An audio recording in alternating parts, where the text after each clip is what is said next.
नाम आपका वंशिका है। वंशिका, वंशिका।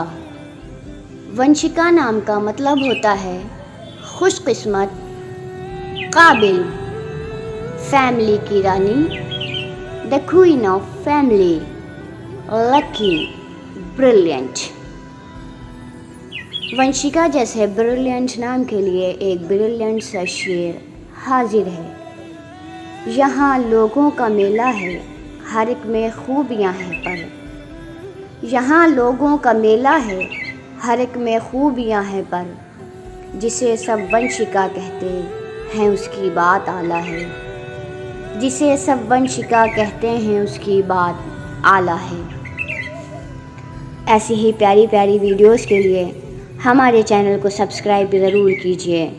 हमारी आने वाली 3 नेम वीडियोस हैं फैहान, आसिफ और सरताज।